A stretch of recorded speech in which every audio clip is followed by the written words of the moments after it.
London witnessed one of its largest and most powerful protests in recent years. This wasn't a celebration or a sports event, it was a call to action. Thousands of people, from nurses and teachers to trade unionists and activists, flooded the streets with one loud, clear message. No to austerity. Yes to dignity, justice, and hope. Signs read: tax the rich, stop the cuts, welfare not warfare. Nurses not nukes. Cut war, not welfare. This wasn't just a protest, it was a warning to those in power. Since 2010, the UK has been caught in a relentless cycle of austerity. Successive governments slashed billions from public spending, claiming it was necessary to balance the books. But the reality? It's been devastating for millions. The poorest communities have borne the brunt. Welfare cuts, freezes on public sector pay, slashed benefits, and rising costs of living have pushed families into hardship. Meanwhile, defense budgets have continued to rise. Britain now spends over 2.5% of its GDP on the military, one of the highest in Europe. The protest was organized by the People's Assembly, a coalition of trade unions, disability and housing campaigners, health workers, and community groups. Their demands are clear. Scrap cuts to vital welfare payments, including the controversial two-child benefit cap. End freezes on universal credit and personal independence payments, PIP, which many disabled people rely on. Reverse cuts to foreign aid, which have dropped from 0.7% to just 0.3% of GDP, at the same time military spending rises. Introduce fair taxation targeting the richest and their hidden wealth to properly fund the NHS, education, and public services. Former Labour leader Jeremy Corbyn took to the stage, delivering a passionate speech condemning war and inequality.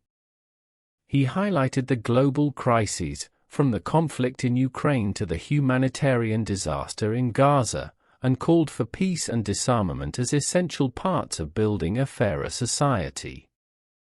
Corbyn said, "We must challenge the causes of war, not just react to its horrors. Only by building peace can we stop the desperation and the refugee flows we see today." Labour MP Diane Abbott also spoke out, criticising recent government rhetoric on immigration. She called Keir Starmer's comments fundamentally racist and warned against adopting the divisive language of far-right groups like Reform UK. Abbott reminded the crowd, "Immigrants have built this country.